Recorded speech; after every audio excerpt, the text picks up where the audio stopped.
everyone. Welcome once again to Evidence for Faith. This is the radio show where we help you to understand the evidences that support the truth of Christianity. I'm Keith Kendricks. And I'm Kirk Hastings. And I am Jinsu Kim. And we're going to be talking about the debate that happened on Friday between William Lane Craig and Professor Alex Rosenberg. But we've got a lot of news items to do first, and a myth of the week that we're going to do with Kirk. But just let me remind you that we are the official voice of Ratio Christi, so please check out the webpage, ratiochristi.org. That's RATIOCHRISTI. I saw somebody spell it with a Y once, so it's STI.org. And also check out our website, Evidence for Faith, evidence, the number 4, faith.com, where you will find archived radio shows that go back almost 2 years, although there are more than that, but we got so many we had to start taking them off. One of the emails we got was complaining that they couldn't find some of the shows from 2008. So sorry about that, folks. Only a limited amount of size of memory on the internet. And if you want to find podcasts, you can look at iTunes. And for Android users, you can go to Double Twist to get our podcasts. So, Kirk, we have got some great news items. And although I do want to, we've only had Jinsu on once before. So, Jinsu, why don't you introduce yourself again to the audience and tell us who you are. All right, my name is Jinsu. I am a student, a senior at Richard Stockton College. I suppose that I am representing them as of right now. Absolutely. I plan on going to seminary school. I do have my choices laid out. We'll see how that goes. And I do want to become a chaplain. And apologetics is one of my greatest passions. And you did your certification course through Biola, so you've listened to a lot of lectures on. Yes, a lot of lectures. Like I said last time, I am still actually finishing out the tests right now, but my certificate should be coming in soon. So, thanks, Viola. I don't know. There you go. Very good. Well, let's see. The first item on the list here is from Creation Ministries International, and it's about radiocarbon in dinosaur bones. Now, at first blush, people will think, well, that's funny. I didn't know you could radiocarbon dinosaur bones. And, of course, nobody's ever actually tried to do it because dinosaur bones aren't actually still bones. They're fossils. They're made out of stone. They're silicon and other minerals. They're not calcium anymore. There's no carbon. So there's no reason to carbon date them until the amazing finds of soft tissues in dinosaur bones since the last couple of years, including, I think the very first one was a Tyrannosaurus rex thigh bone that was being pulled out of Montana from some sediment in Montana from 70 million years ago. And it was too heavy and too big to get on the helicopter, so they broke it in half, and out came blood clots. So these were taken back to the lab and investigated. They found hemoglobin, they found red blood cells, capillaries, lots of soft tissue, all the signs of fresh Tyrannosaurus rex bone. Wow, when is the real Jurassic Park going to open? Yeah, exactly. You could use that and DNA it, right? Yeah. So since then, now this has all been done by secular scientists, and they, did a lot to try to disprove their finds. They didn't want to accept it. But since then, other scientists have begun looking for soft tissue in fossils and have been finding a lot of it. So they found squid ink, the actual ink still in existence. They found skin cells, actual skin. Let's see, what else did they find? Oh, I know. The shells of insects. So the carbon in the shells of the insects survives quite well. So this is a real puzzle for the evolutionists and the old age creationists too. Okay, you're saying that they can't carbon date dinosaur bones. So for the benefit of our... they can't. I said they didn't because their theory was that you can't. Well, that they're not actual bones. They're just rock reproductions of the original bones, right? There's no carbon. There's no carbon there to carbon date. Right. So how have they been determining how old dinosaur bones are up to now? Based on the strata in which the bone is found. Okay, that's what I thought.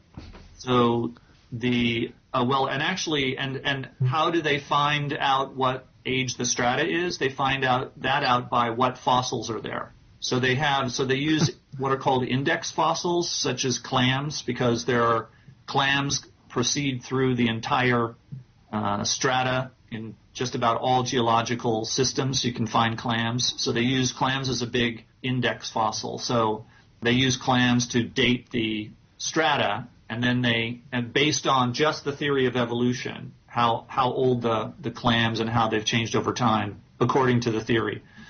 You can't date sedimentary strata either, because the sediments have all been washed in. So there's no possible way of knowing how much daughter elements were washed in with the parent elements. So no one ever tries to use, uranium lead or other types of dating methods on strata. The only thing you can use it on is things like lava flows. So occasionally, if there's a lava flow at a place, they will try to use that to date it. But it's really done just by the theory of evolution, at what age which dinosaurs were, and then they try to correlate it with other finds. And so it's really not based on any hard science. It's just based on the theory of evolution. But of course, that's their hard science. To them, it's not a theory. It's actual fact. Wasn't that kind of circular reasoning? If they're using the strata to determine the age of the bones, and they're determining the age of the bones based on the strata?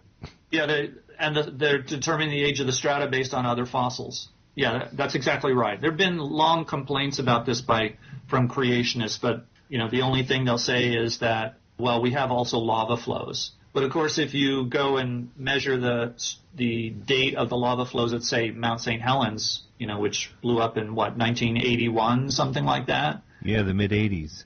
Yeah, it was in the early 1980s, and those lava flows date to millions of years in the past. So the traditional dating methods are fairly flawed. The carbon-14 dating method is something that's used on organic material, obviously. That's basically the same thing as saying it's got carbon, although there are some carbon sources that are not organic.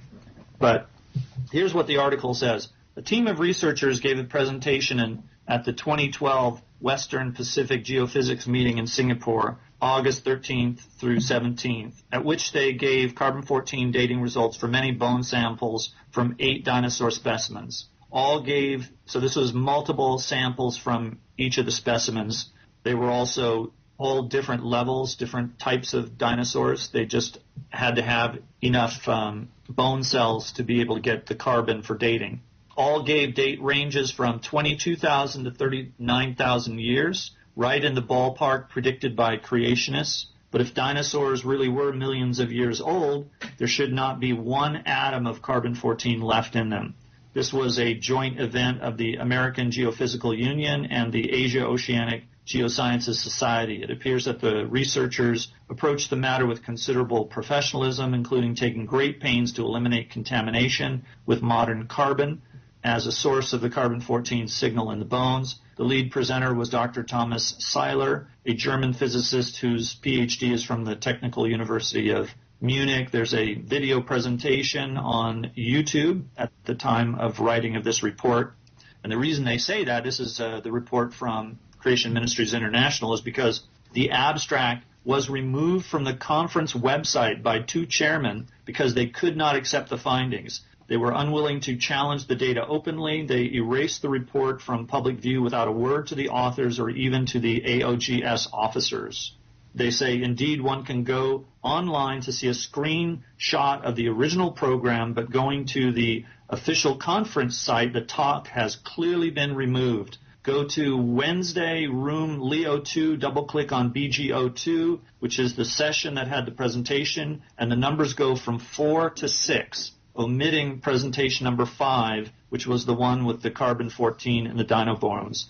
So much for science's alleged openness to the data. The power of the paradigm can be clearly seen. So the guys will, this presenting before society is one way of preparing a talk, a paper, before it goes to publication. So you'll get feedback from the scientists that are there, questions, and you may decide to adapt your paper a little bit, and then you'll present it for peer review. So you can see that there's no possible chance that they will get peer review publication because the paper will simply not be accepted for publication.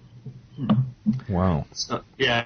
But it's very good. They did in a report that they sent out. They challenged other scientists to do their own studies and date their own dinosaur bones just to confirm it. So, but it just goes to another point we like to make on the radio show: how evolution is a science stopper.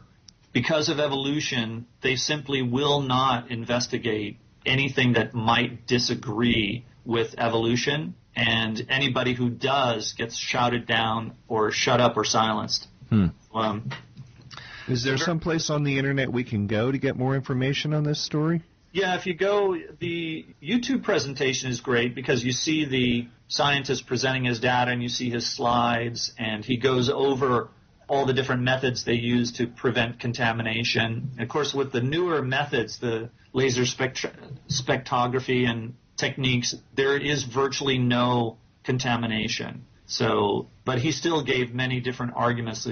For instance, they use different sample sizes. So if the samples are being contaminated, then you'd be able to detect the difference between a small sample and a large sample. You just detect the difference in the ratio. And so there was no difference. And the other thing he pointed out, I think, was that if there's contamination, then you get a signal that is an intermediary between the actual age and the modern age. And again, they didn't see that happening. So that's kind of like when they misdated the Shroud of Turin. They had dated stuff that had actual modern dates on it instead of, that was true contamination. In fact, the part they thought they were cleaning out was actually the older fibers from the original material. So, But anyway, so that's, it's a big breakthrough. Prior to this, they'd been saying that it was just that we didn't think that carbon could last this long. We didn't think that red blood cells could last this long. We didn't think that DNA could last this long. But, I guess they do. I guess DNA, even though it has a half-life of like 500 years, and theoretically it would be impossible to detect any DNA beyond 10,000 years, all of a sudden, I guess we were wrong. All those scientific studies beforehand were wrong. Magically, it can last for 65 million years, even though it's not, like frozen at minus Kelvin, or, at 0 Kelvin. That's like that analogy with the nurse that you guys had on your radio show before. Oh, yeah. With a finger? Yes. Yeah, that's exactly that. Yeah, the guy who thinks that he's dead. So, and you prove that to him that he can bleed, and I guess dead people do bleed after all. So there's an interesting seminar coming up in Philadelphia for our local listeners if they're interested in attending. It's going to be the Science and Faith Seminar, Westminster Conference, and it's put on by Westminster Theological Seminary. So this year it's going to be at Covenant Fellowship Church. It's a great seminar. I try to go every year. I was going to say, hey, local listeners, if you're interested in meeting me or Kirk or Jinsu or whoever goes to it, then, just email us in and we'll get together when we're out there in Philadelphia. But I just checked before the radio show. This conflicts with the EPS meeting, Evangelical Philosophical Society meeting, and I already asked to present a paper there. So it's on the 6th. So if they accept my paper, I'll probably go and present instead of going to listen to somebody else's papers. However, the listeners can still come and meet up with any That's true. other That's right. members of Like the, Jinsu or Kurt. And what's the date of that? April 6th. So it's a Saturday. It's all day. It's great. Discovery Institute puts it on. It's fabulous. And, I didn't even mention the speakers. Oh, my goodness.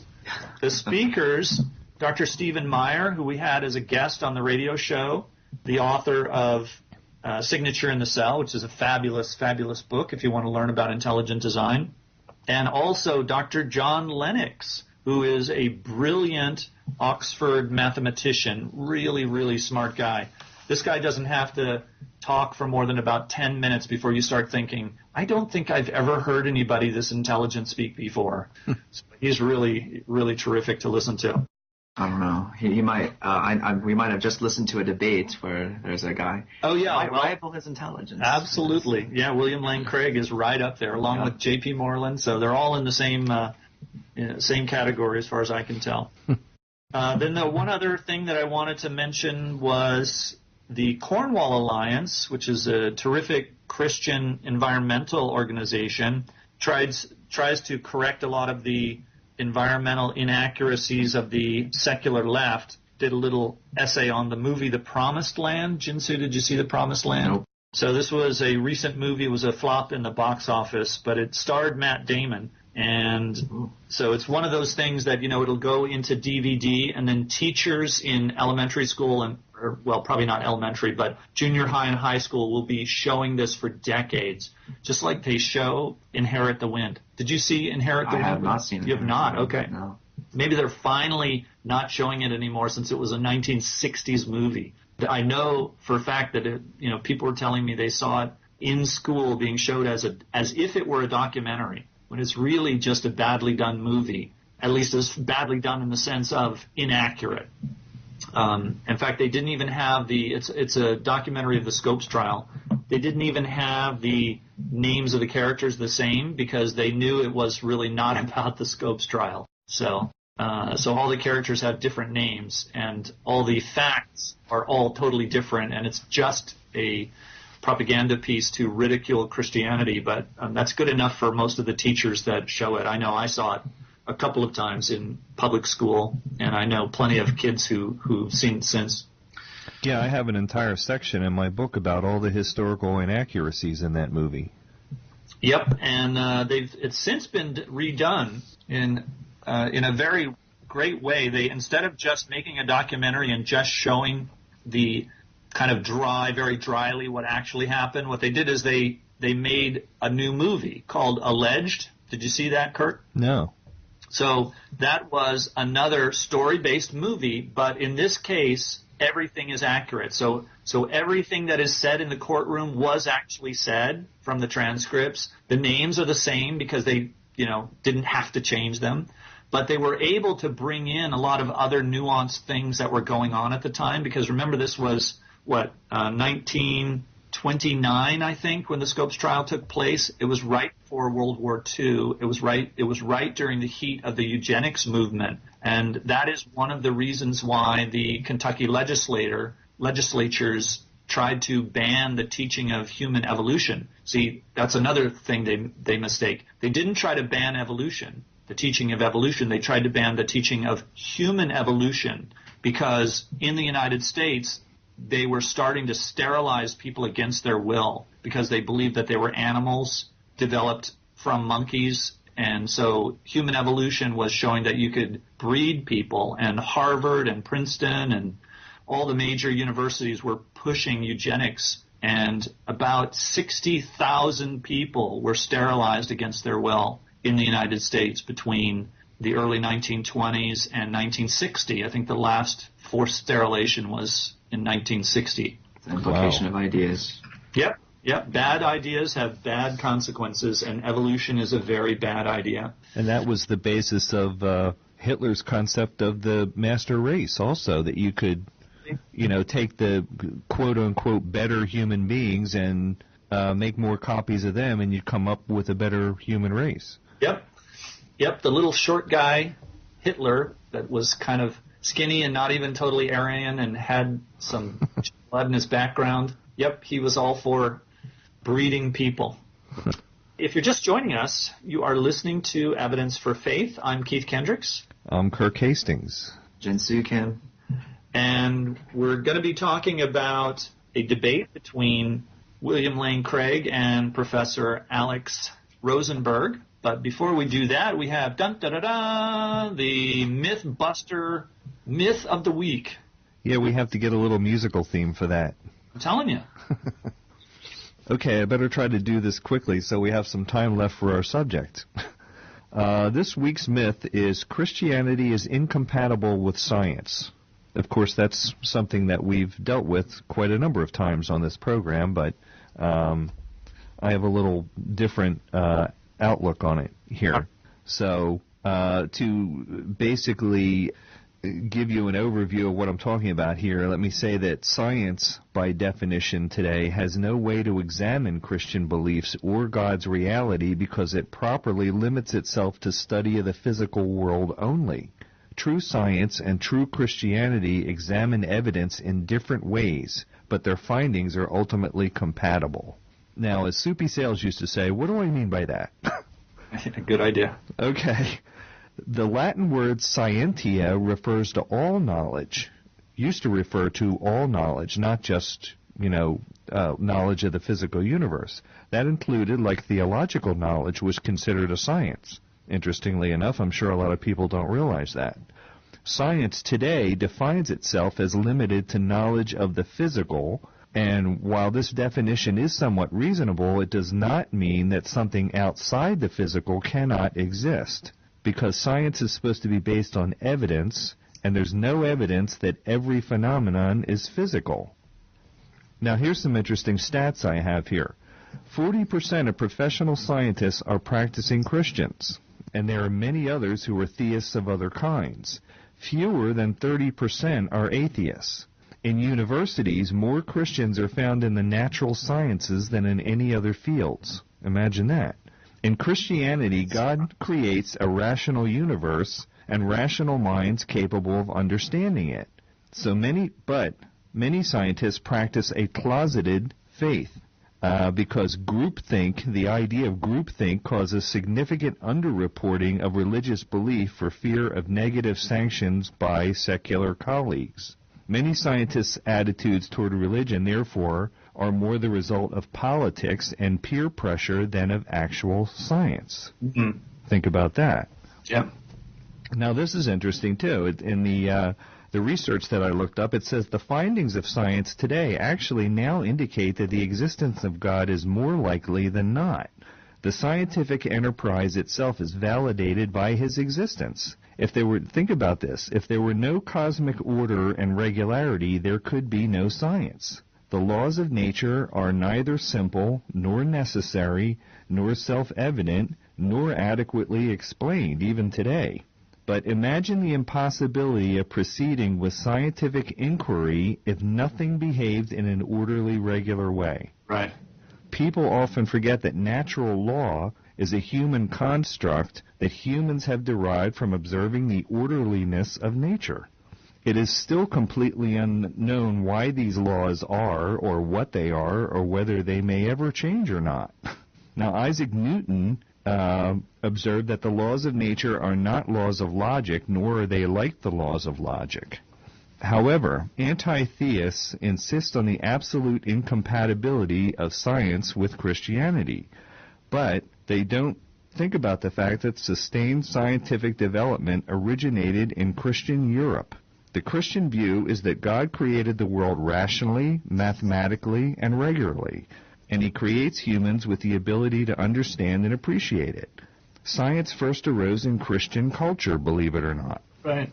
Now, Copernicus, who lived from 1473 to 1543, was a devoted Catholic clergyman. Galileo, who lived from 1564 to 1642, was also a practicing Catholic. And I could give you a number of examples. I could go on for a half an hour of a lot of the early scientists that were practicing Catholics or Christians or whatever. Well, virtually every founding father of a field in science was a Christian scientist. That's right. Well, not the Christian Science religion. We mean scientists that are Christians. Let's put it that way. Okay, yeah, the historians of science increasingly find that the origins of science are in Christianity. The growth of science from the 1600s onward is one of the greatest phenomena in the history of human existence, and it came out of Christianity. The word scientist was not even coined until 1834. But true scientists and true Christians both prefer to pursue truth wherever it may be found. Now, here's another interesting little tidbit. William of Ockham, who lived from 1285 to 1347, who is known for Occam's razor. You hear that being brought up by atheists a lot? Yeah.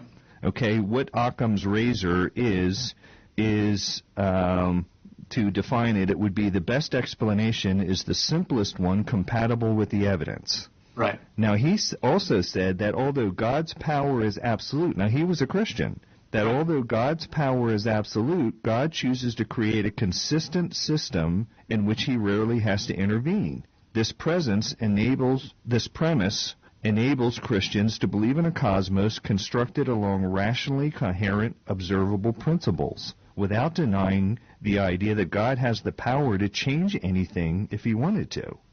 Right. So, we can conclude with saying that the curious fact that we humans have minds capable of understanding the cosmos indicates that an intelligent mind created the cosmos.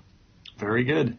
Yeah, and atheists are always trying to have debates where they'll label them things like science versus God or science versus Christianity, and that's right. not really where the trouble is. The argument is between science and atheism.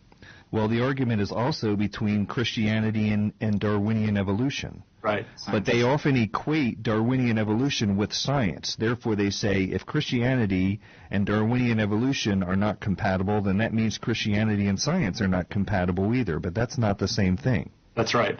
And they fail to recognize the problem that atheists have with evolution. Because if evolution is the source of your brain, then there's no reason you should trust your brain. Therefore, including any of the reasons you have for being an atheist.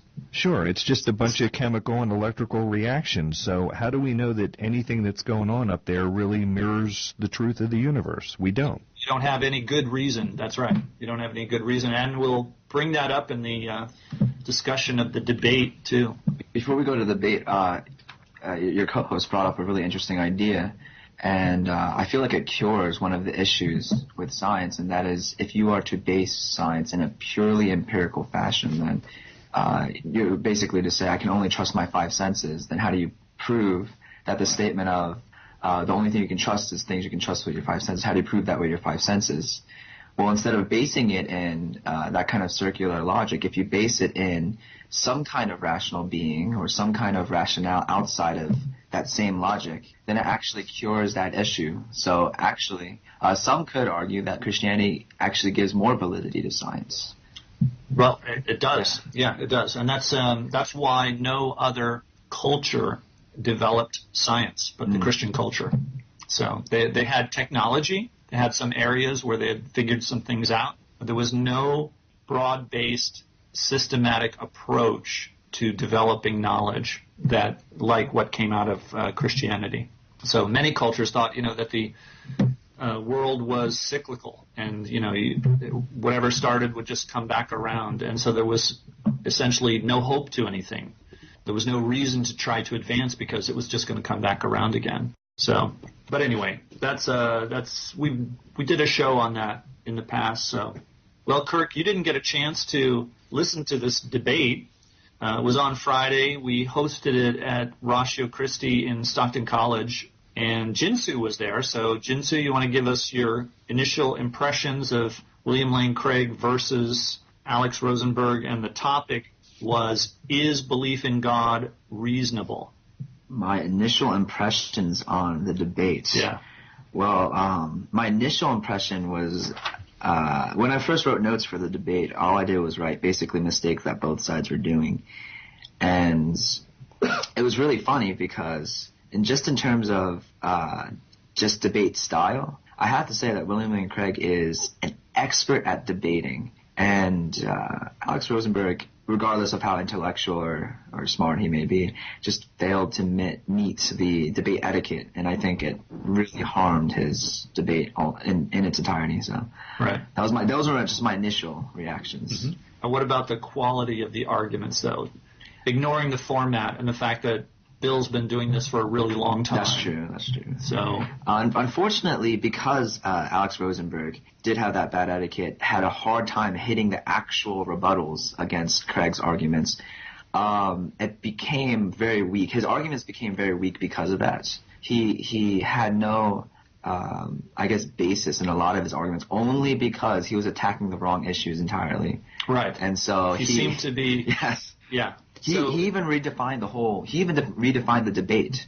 William and Craig, when he was arguing whether faith in God is reasonable, he meant faith as in a belief that you're going to take as true based on evidence. And Alex Rosenberg redefined the word faith to mean an unjustified belief that you're going to take from face value. And so Alex Rosenberg redefined the whole argument and tried to, I guess in a way, say that he was arguing something that was arbitrary. But that's true. That's true. But he didn't even, if he had kept with that, he might have had some kind of an argument by saying that faith is unreasonable because this is what faith is. But he didn't even stick with that. No, he didn't. So, probably because he realized that he didn't want to go into semantics, but still, he might have had a chance if he did that. Right, because the word faith isn't in the debate. It was, is belief in God unreasonable? I think that was the specific question. So he took belief to mean faith, or I think he said he wanted it to be named. He wanted the debate to be, is faith unreasonable? But of course, then you're just, front loading the argument. It's like saying, is being unreasonable unreasonable? Well, gee, that's an easy debate to win. I could debate that, right? So let's get into the details, but let's remind people that they're listening to Evidence for Faith. I'm Keith Kendricks. I'm Kirk Hastings. I'm Jinsu Kim. Well, I have a quick question. This guy that was debating Craig, is he an atheist himself? Yeah, we were just going to get into that. Let's get into who the details are. So Alex Rosenberg is a professor at Duke University. He is the author, let's see if I have the name of the book here. It's The Atheist's Guide to Reality. No, I don't see the name, but I'm pretty sure that was it. The Atheist's Guide to Reality.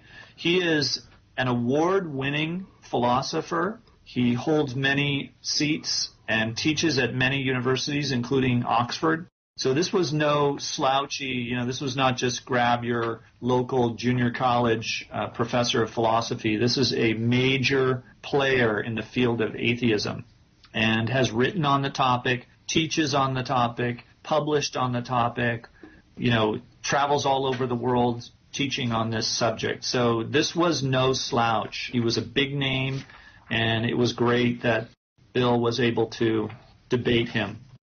We just want to note that a lot of our sources and summaries come from online sources. One, our main summary is coming from Winter Nights, and this summary that we edited, we have the edited version, comes from winternight.wordpress.com. It's Wintry Night. Wintry Nights. Yeah, I think that's a play. I don't know. I don't think I've met whoever does Wintry Night, but I think that's a play on the pun about the knight who goes out on a cold night. I wouldn't send a dog out on a night like this.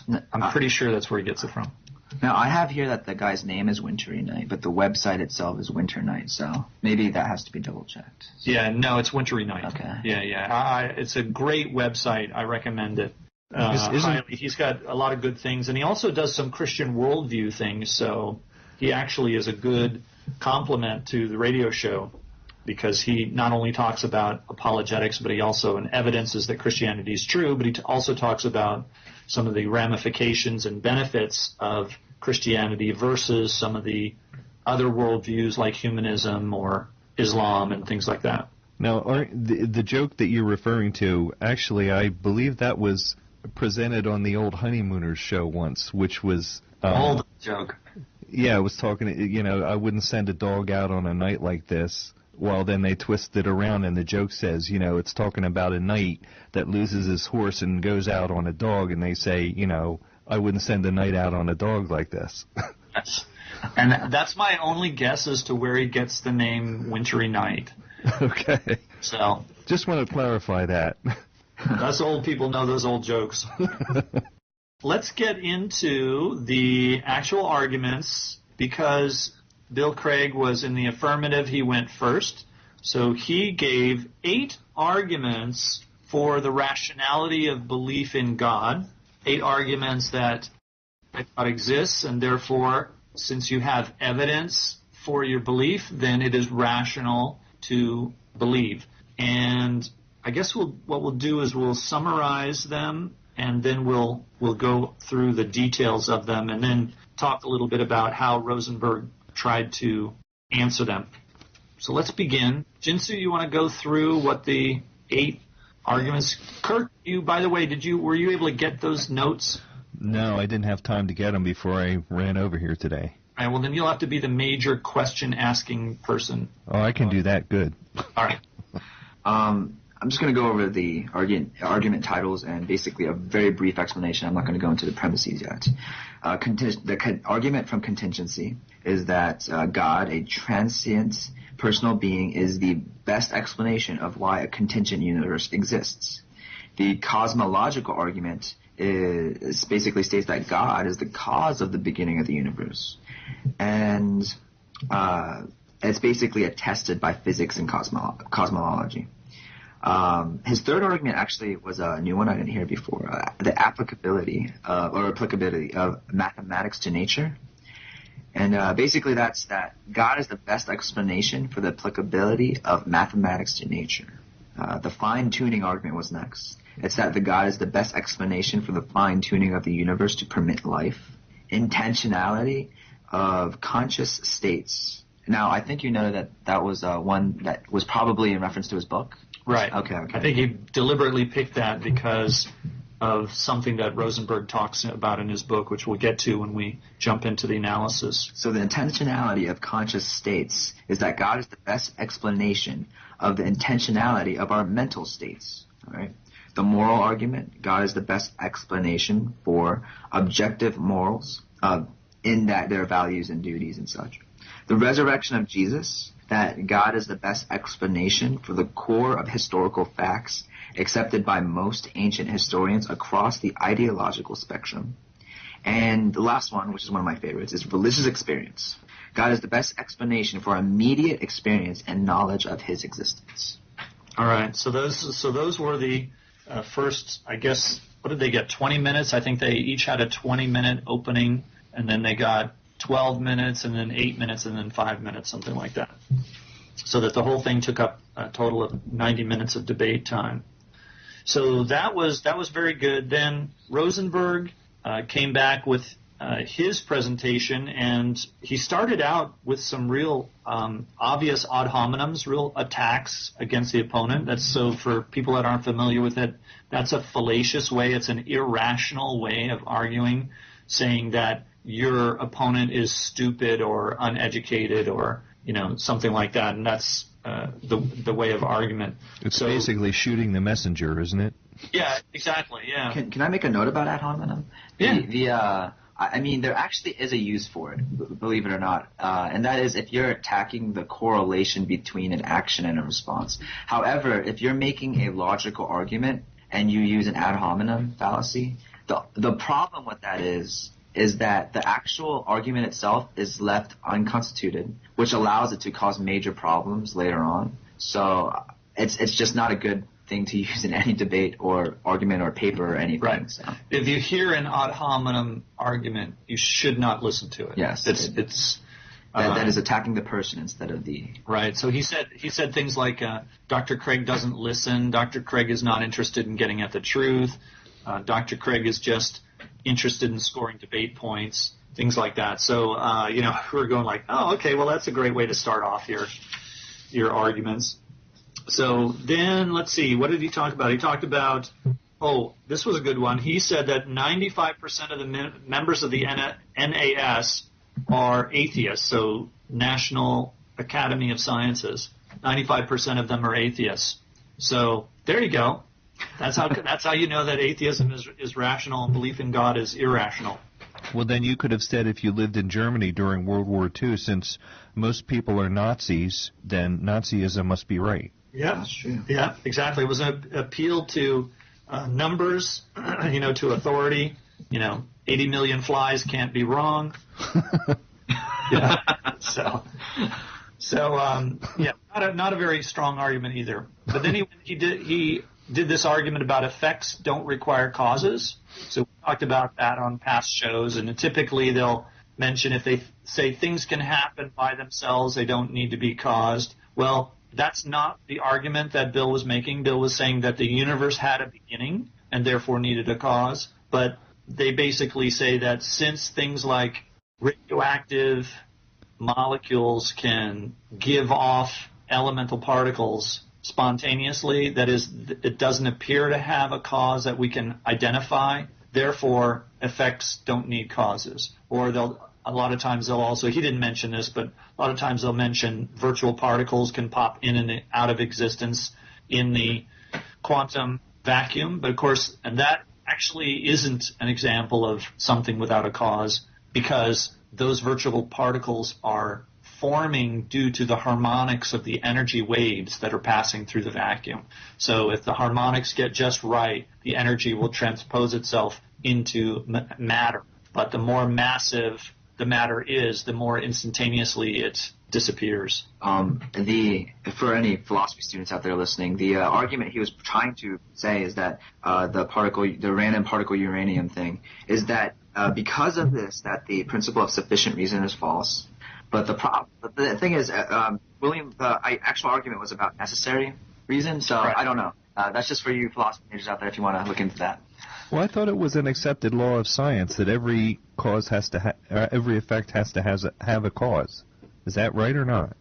Typically been. That's the law of causality. That has what has guided science forever since Christianity developed the scientific method. Yeah, that's the basis of science. Right. Actually. Wasn't Rosenberg really denying science then by saying that? Essentially, he is, in my opinion. He's undermining the scientific effort. Because if you're willing to say that you can have effects without causes, then why can't any effect have no cause? Especially something like, he's saying the entire scope of events. You've got an event so small that, it's a radioactive decay particle, and then you have something so massive as the entire universe can come into existence without a cause. Well, that means everything in between can come into existence. Why aren't unicorns popping into existence right now with no cause? It makes just as much sense. That sounds pretty goofy to me. Yeah, it is. Then he argued against the fine-tuning argument, saying that, well, you could have silicone-based life and, things like that. But later, Bill just came back and said, we're talking about it's some of this fine-tuning. You don't get even stars or planets. Some of the fine-tuning constants, you don't even get matter. So, and then he argued about the Euthyphro dilemma that, and we've talked about this on past shows. Oh, sure. We talk about everything. It's one of my favorite dilemmas. Yeah. What's funny is that he talked about it as if it hadn't been solved. And he talked about it, this was very bizarre, he talked about it as if Bill didn't know what it was. It was the funniest thing, except that Bill teaches on this all the time and uses it in his debates all the time and gives the solution to the dilemma. And this guy says that Bill doesn't know the dilemma. He gave the dilemma and then said there was no solution to it. You just had to pick one of the horns of the dilemma. And Craig and Alex Rosenberg did imply that he listened to all of his previous debates because he says, "Oh, you've done these before." That's right. That's right. So somehow he missed that. I don't know. Now then, there was another part where Bill went, then Rosenberg went, and then Bill got to come back, and Bill did this terrific argument that I had not heard before, but it was based off of Rosenberg's book. So in Rosenberg's book, The Atheist's Guide to Reality, he gives a description of what reality is like, and, it's full of things like there are no moral absolutes, there is no such thing as truth, there is no such thing as free will. It's the same kind of thing that other atheists have published before, Richard Dawkins and others. But so what Bill did was turned it around on its head and showed how these arguments actually prove the existence of God. So it was really good. So there were 8 of them, and so I'll just pick one of them. Let's see. So Rosenberg said that there's no meaning in language. Okay, there's no actual meaning in language, which was really funny because since the guy wrote a book about it. So apparently he even wrote himself that the sentence he was writing had no meaning. He wrote that in his book. Yes, it's hilarious. Yeah, and why are we even here today then? Exactly. Why are we talking about this? And why did he write a book? And then his argument was that, you have to read my book to find out what I meant by that. Right. The question and answer, somebody came up and asked a question, why should I believe anything you say then? And the guy says, and he got really mad. It was funny because he got angry saying, I know you're implying that I'm contradicting myself, but let me read from my book. And then he opens up the book to the page where he talks about how what he's saying isn't really a contradiction. And he reads it, but it didn't explain anything. It didn't explain why what he was saying wasn't a contradiction. It just said it's not. So, well, how do you know that sentence has any meaning then? So it was really funny. He just was unprepared. How does this guy get to be such a big honcho in the philosophical area then with these kind of arguments? Because he's a great atheist. Well, there's got to be something more to him than this. So here's what he did. He says, if God does not exist, meaning and language does not exist, right, which came from the guy's book. So if God does not exist, then meaning in language does not exist. But meaning in language does have meaning. Therefore, God does exist. And he went through all these 8 items. So we have the argument from intentionality. So that is that mental states imply that there is a duality, that is that there are minds, because minds can be about things. And physical things can't be about things. So, for instance, if I'm thinking about an airplane, right, another physical object can't be about a different physical object. There's just no aboutness unless there's an intelligence, unless there's a mind there. So Rosenberg was saying there's no such thing as intentionality, but that obviously proves God exists because obviously there is such thing as intentionality. If I paint a painting of Paris, that painting is about Paris. So, but it just took intelligence to create it. Same thing with codes and language. This goes on to his point number 2, no meaning in language, right? But there is meaning in language, therefore God does exist. But according to atheism, truth does not exist. But truth does exist, therefore God exists.